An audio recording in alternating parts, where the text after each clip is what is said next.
How's it going, everyone? Today's video is going to be slightly different than my typical review. That's because in today's video we're going to be comparing the Paramilitary 1 and the Paramilitary 2 from Spyderco. If you guys are interested in more of a formal review on either of these knives, definitely check it out. I have one on each individual knife, and I'll put the links in the description.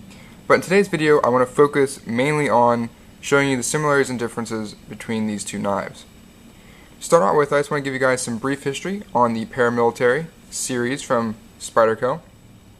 So in 2004, Spyderco started producing the Paramilitary 1, and the reason they started making this knife was to answer many of the calls from some of their customers who wanted a knife just like the military, people mainly who enjoyed the military, but wanted something a little bit smaller, more practical for everyday carry and use.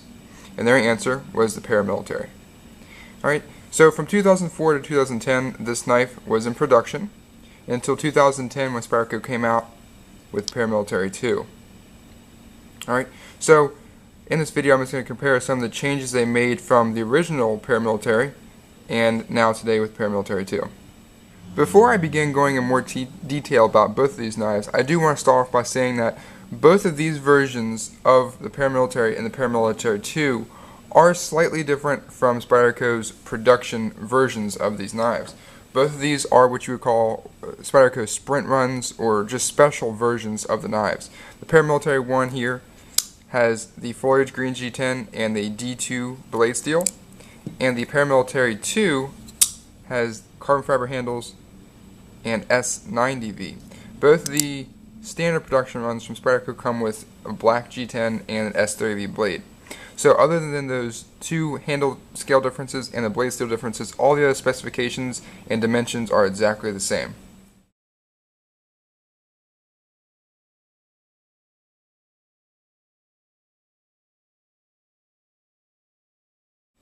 The first thing I want to cover is the handle scale and show you guys the differences between the design and the function of the two different handles. Alright, so first off, the thing you're going to notice when you put these two knives side by side is the hardware that's used on these two different knives is slightly different. The Paramilitary 2 has updated many of the features by enlarging some of the characteristics on the Paramilitary 1. And so the hardware you can see on the Paramilitary 2 is larger. Right? It's oversized. Also, the lanyard hole on the rear of the knife on the Paramilitary 2 is significantly larger than that of the Paramilitary 1. This is actually a usable lanyard hole that you could put several strands of 550 cord through, and in my opinion the Paramilitary 1 lanyard hole was completely pointless and obsolete, as there's no real way to get any functional lanyard material through that hole. Okay? On the front of the knife here, the pivot again is oversized, and on the Paramilitary 2 is centered in the handle itself, as opposed to being slightly off-center on the Paramilitary 1. Right? Just a slight difference. Also, you can see on the Paramilitary 2 you have some spots that are drilled out to position the pocket clip, unlike the Paramilitary 1, who just has a right-hand side tip down carry option. Paramilitary 2 has a 4-way positionable pocket clip, so anyone, left hand, right hand, any variation of the way you want to carry this knife can be done. Alright, also the pocket clip design has changed. Paramilitary 2 has a lot more utilitarian style pocket clip. It allows the knife to be carried in a little bit deeper concealment, I guess you could say. Pocket clip is fastened farther up, right? And it's a much more slimlined pocket clip, as opposed to Paramilitary 1, which is using the same style pocket clip that that Spyderco Military uses. So you have this triangular design that's going around the pivot. Alright, now this really isn't space conscious. There's so much unused room in this portion of the knife that the Paramilitary 2 is really taking advantage of. So I think they really did a great job redesigning and repositioning this pocket clip on the Paramilitary 2.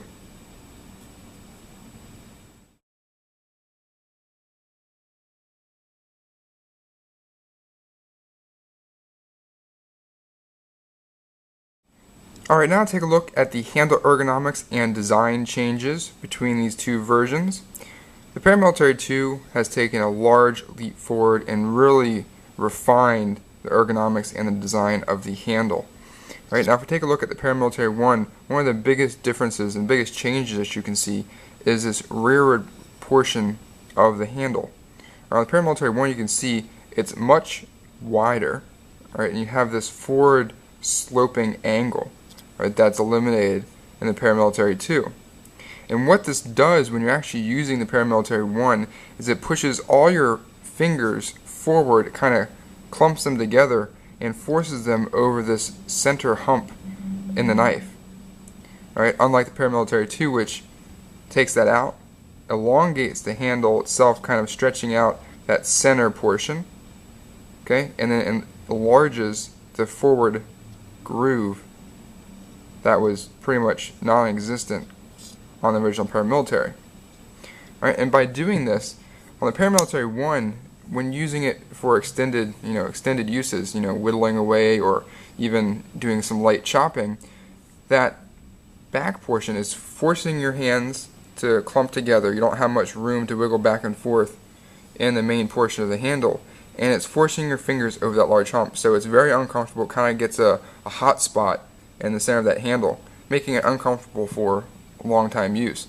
All right, and also the forward choil here is very small. It's kind of shallow, and it doesn't really allow the full index finger to sit in there without kind of cramping it up. So the Paramilitary eliminated all that. Right? You don't have that pressure build up in the center because your hands are able to stretch out. They're not all clumped together. Right? Taking out that rear portion eliminates the majority of that. And if you want to choke up on that finger choil, the finger choil is elongated. Right? It's widened. Right? So it comfortably fits your index finger in there, lets your finger spread out. Right? It's a much more comfortable, much more ergonomic design.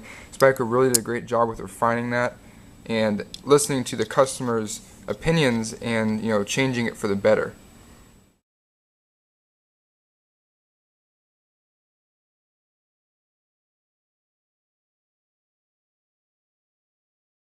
Alright, now let's take a look at the spine of the knife here, the top portion of the handle. First thing we're going to notice is the pillars are slightly different. You can see on the Paramilitary 2 the pillars have been relocated, kind of pushed forward on the knife as opposed to sitting farther back on the Paramilitary 2. And that goes for both pillars. The pillar farther back towards the landing hole and the pillar closer to the blade here has been moved forward as well.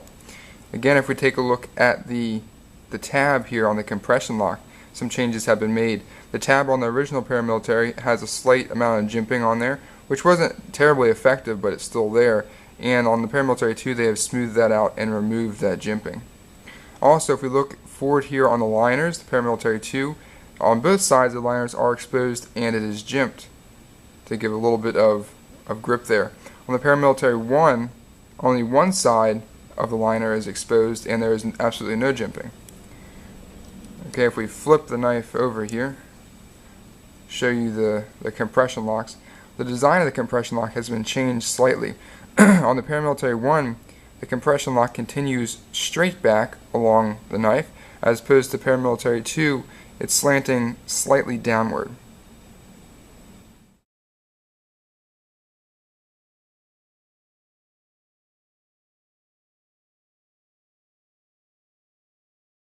Alright, now take a look at the blades on the Paramilitary and the Paramilitary 2.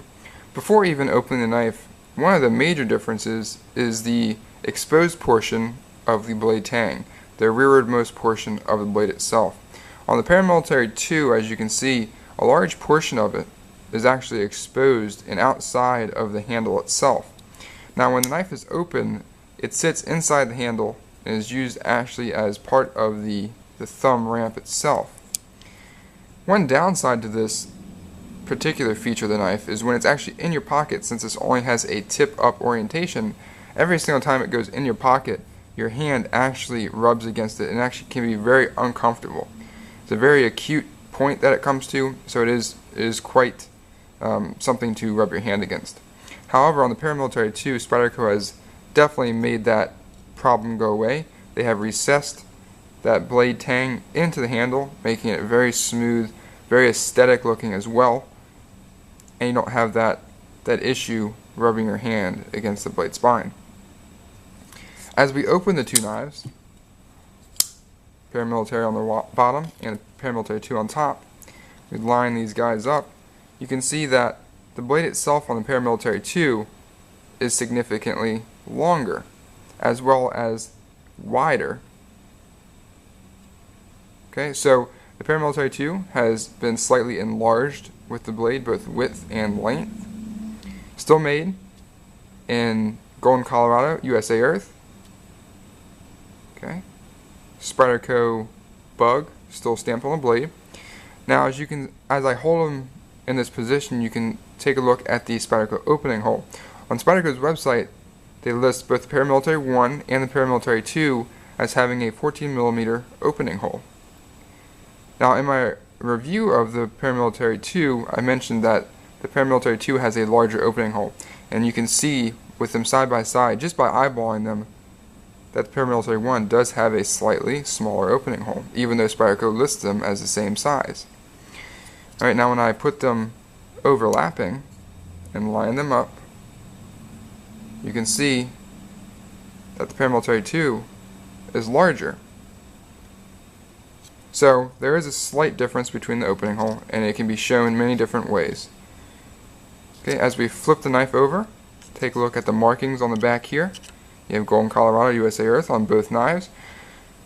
We have Sal Glesser's mark forward of the opening hole. Now, the Paramilitary 1 was originally designed by Sal Glesser. Right, the Paramilitary 2 was redesigned by his son, Eric, so we now have Eric's mark farther back behind the opening hole. Okay, if we look now at the thumb ramp leading up to the spine of the blade here, you can see the jimping. The jimping on the Paramilitary 1 starts right when the handle stops and continues to the top of the knife here. Paramilitary 2 starts a little bit farther back in the handle, continues up on the thumb ramp, and a little bit slightly farther up on the blade spine itself. Okay?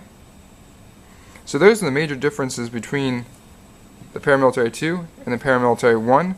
Just wanted to share that with you guys. I found it very interesting, the number of changes that Spyderco actually made, and they certainly made the changes for the better. Hope you guys have enjoyed watching this video. I really appreciate you tuning in, and I will see you next time.